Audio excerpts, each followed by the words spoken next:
ஆழ்வார் திருவடிகளே சரணம். எம்பெருமானார் திருவடிகளே சரணம்.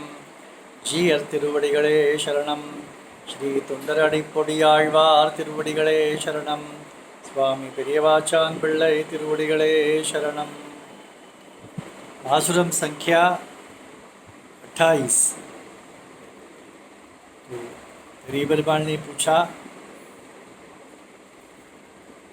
गए पासुरम में आपने कहा गिलहरी जैसे सेवा भाव शुद्धि, सेवा की भाव शुद्धि मुझ में नहीं है। ठीक है, परंतु एक हाथी था जो आपत्ति में संकट में था, तब उसने मुझे ही रक्षक के रूप में विश्वास किया था। क्या वो विश्वास तो तुम्हारे पास है, आपके पास है? ऐसे गरीबरबान ने आழ்वार से पूछा।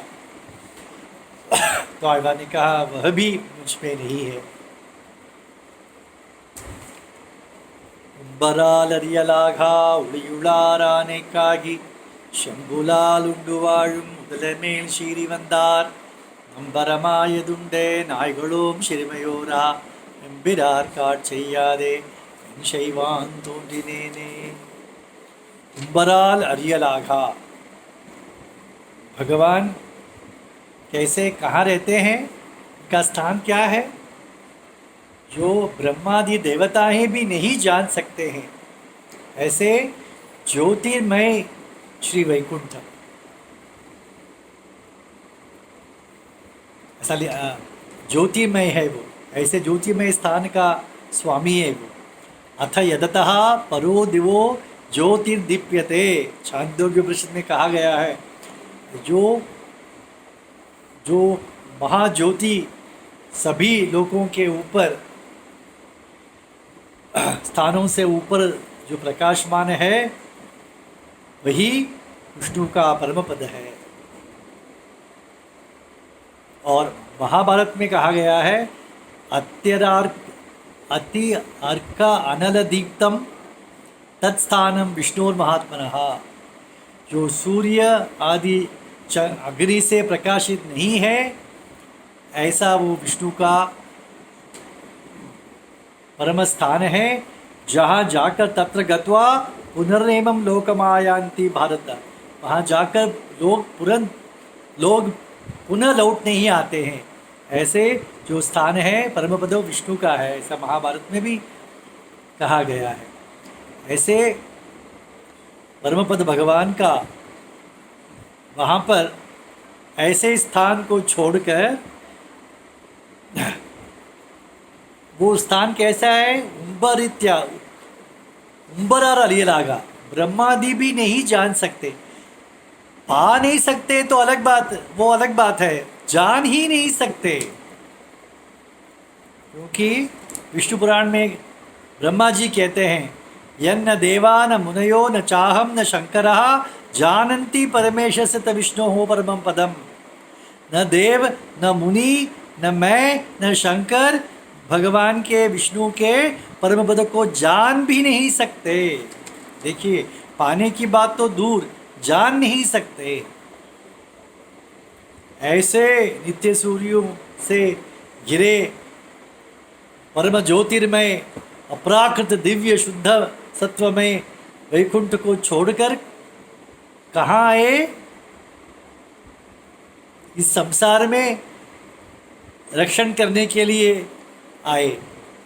किसके लिए आए, आने कागी। अरे उस जगह को छोड़कर आए तो महालक्ष्मी के लिए आए या आदिशेष के लिए आए, क्या किसके लिए आए? नहीं नहीं, एक हाथी के लिए आए। जब हाथी मगरमच्छ ने उसके पैर को पकड़ा, तब हाथी ने आवाज़ की, हे आदिमूल मुझे मेरी रक्षा कीजिए। तब एक हाथी के लिए अपने श्रेष्ठता को भगवान ने नहीं देखा। एक हाथी है, एक जानवर है, ऐसे उसकी निकृष्टता को नहीं देखा। पर क्या देखा भगवान, क्या देखते हैं, हमारे आश्रित व्यक्ति संकट में है और मेरा उसका संबंध है। मेरा है वो। तो संबंध देखा और आश्रित का संकट देखा, ये दो ही देखते हैं, ना अपना श्रेष्ठता देखते हैं, ना आश्रित की निकृष्टता देखते हैं, आ जाते हैं। ठीक है, आश्रित की निकृष्टता या नहीं देखी, परंतु शत्रु भी तो अपने स्टेटस का होना चाहिए। किसके लिए आए? एक रावण के लिए आए? नहीं, एक मगरमच्छी के लिए आए, ऐसा कहते हैं आचार्य। वो मगरमच्छ कैसा है? अपने से भी निकृष्ट, जो मछलियों को खाकर मैं बड़ा राजा हूँ, मैं बड़ा स्वामी हूँ, ऐसा अभिमान करने वाला एक क्षुद्र प्राणी के लिए भगवान आए। कौन है वो भगवान? किसके लिए आते हैं यूजुअली? परावरेशम शरणम व्रजध्वम असुरार्दनम। सब देवताएं जब ब्रह्मा जी के पास गए तब ब्रह्मा जी ने कहा कि अरे, हमारे दुखों को मिटाने के लिए हमें भगवान का ही शरण लेना चाहिए। यदावत कथितो देवैः ब्रह्मा प्राह ततसुरान परावरेशाम शरणम व्रजध्वम असुरार्धनम। जो असुरों के शत्रु है, जो हम किसी की नीचता नहीं देखते, किसी की श्रेष्ठता नहीं देखते, और आश्रितों का काम करने वाले वो शत्रुओं के नाशक विष्णु का ही हमें शरण जाना चाहिए। ऐसे ब्रह्मा जी आदि देवताएं हिरण्य रावणादि के संहारार्थ भगवान से प्रार्थना करते हैं तो भगवान आते हैं। यहाँ तो ऐसा नहीं है। एक क्षुद्र हाथी ने आवाज़ की, शत्रु को क्या है उसकी? एक क्षुद्र मगरमच्छी है, परंतु भगवान वो सब नहीं देखते। मेरे आश्रित है, मेरी पुकार की, मैं आऊँगा। तलक और अरे कुले कहते हैं। वो भागते समय उनका उत्तरी निकल कर नीचे गिर गया, वो भी परवाह नहीं की। इतना क्रोध उनको, क्रोध आता है तो कहते हैं भगवान के प्रति जो अपचार करता है, भगवान शांत रहते हैं, नित्यम प्रशांत आत्मा, शांत रहते हैं। आश्रित पर किसी ने अपचार किया तो वो क्रोध के वश हो जाते हैं। क्रोध कैसा चलाना चाहता है उन्हें, वैसे वो चलते। हनुमान को जब राक्षसों ने मारा या रावण ने मारा, तब राम इतना क्रोध आया तो कहते हैं कोपस्य वश में ही वान, वो वशीभूत हो गए, और जैसे क्रोध ने उन्हें चलाया वैसे वो चले। इतना आश्रित पर प्रेम, ये कैसे पागल भगवान है ना। और हम कितने निष्ठुर हैं हम। तो भगवान के इस क्रोध को शरण जाते हैं।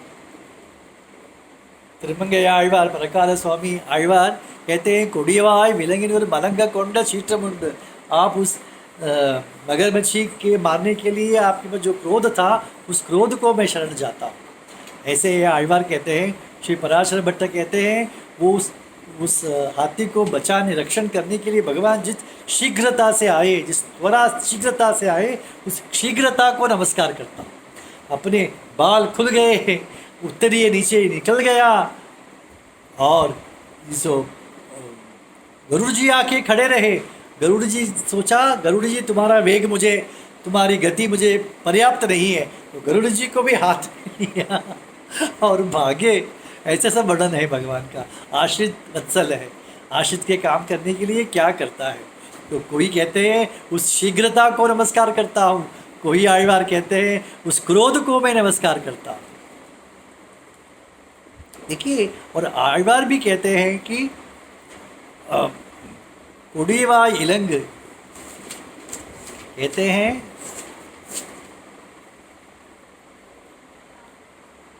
मुदले उस मगर के लिए आए, तो आழ்वार को लगता है कि मेरे लिए ही आए, उस हाथी के रक्षण के लिए आए। परंतु आழ்वारों को हमेशा लगता है, दूसरे आழ்वार कहते हैं कि वो मगरमौज बहुत ही दुष्ट था। हम किसी को दुष्ट क्यों कहेंगे? जब हम पर वो बीतती है तब हम दूसरे को दुष्ट कहेंगे। तो आழ்वार को लगा सचमुच वो बहुत दुष्ट था। तो तो उस हाथी को रक्षण करने के लिए भगवान आए तो आழ்वार को लगा कि मेरे लिए ही आए। तो आचार्य यहाँ कहते हैं भगवान के भक्तों की रक्षण के लिए भगवान जो करते हैं, जो रक्षण करते हैं, वो रक्षण हमारे लिए ही है। ऐसा जो नहीं मानता है उसका और भगवान का संबंध नहीं है। किसी को भगवान ने रक्षा की, उसकी उसकी रक्षा की, मेरी कहाँ की, ऐसा मानता है तो उसका और भगवान का संबंध नहीं है।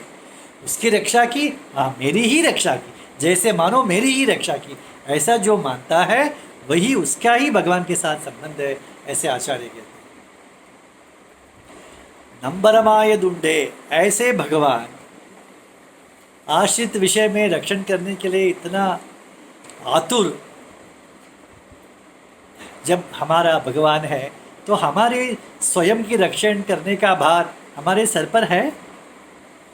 भगवान यदि अपनी बड़प्पन को देखता है या हमारी निकृष्टता को देखता है और अपने पापों को देखता है, हमने जो किया है पाप ऐसा देखता है तो ठीक है, हमारे भार हमारे सर पर रखना चाहिए। ऐसा तो नहीं है, भगवान अपना बड़प्पन नहीं देखता है, हमारी नीचता नहीं देखता है, हमारे दोषों की तरफ नज़र उठा के भी नहीं देखता है। ऐसे भगवान हमारे प्राप्त होने के बाद, हमारे स्वामी होने के बाद हमारा रक्षण करने का भार हमारे सर पर है।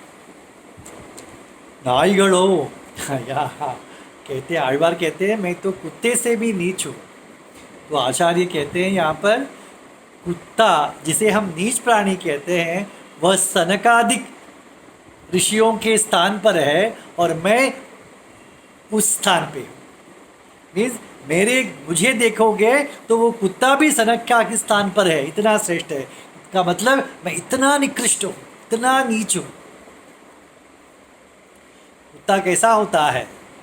जो दरवाज़ा खुला है उसमें भीतर चला जाता है और छू छू कर लोग बाहर निकाल देते हैं। जो कुत्ते का पालन करता है, शास्त्र कहता है कुत्ते का स्पर्श होते ही स्नान करना चाहिए। तो आचार्य कहते हैं जो पालन करता है उसे भी स्नान करना पड़ता है। आजकल स्नान क्या करते हैं, उसके साथ ही तो सोते हैं। तो शास्त्र कहता है कुत्ते का स्पर्श तो स्नान करना है। तो आचार्य कहते हैं ऐसा प्राणी उससे भी मैं नीचा हूँ, ऐसे आழ்वार कहते हैं।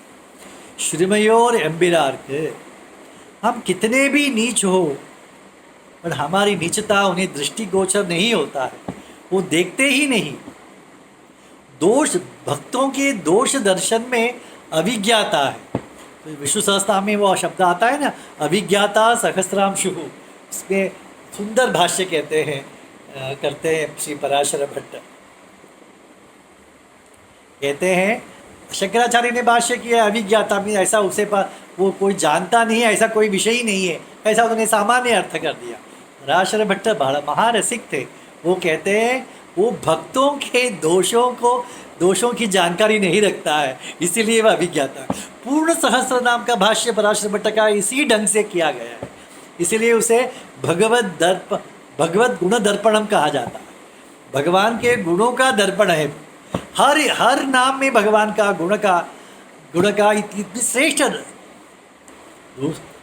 सब जानता है ये क्या, कोई कुछ नहीं जानता नहीं है ऐसा नहीं है, ये भी एक गुण है, रसपूर्ण नहीं है। पराशर भट्ट का सभी भाष्य में कैसा है, रसपूर्ण भाष्य। तो कहते हैं सब जानता नहीं है ऐसा नहीं है, उसे कुछ जानता नहीं है ऐसा नहीं है, वो भक्तों के दोष को नहीं जानता और भक्तों के गुणों को हजार आंखों से देखता है, या सूर्य की भांति प्रकाशमान होकर देखता है। दोष देखने के लिए उसके पास आंख नहीं है, नहीं देखता है। गुण देखना है तो हजार आंखों से देखता है। तो एक आंख से दिखेगा तो इतना दिखेगा गुण, हजार आंखों से दिखेगा तो इतना बड़ा दिखेगा, ऐसा कहते हैं।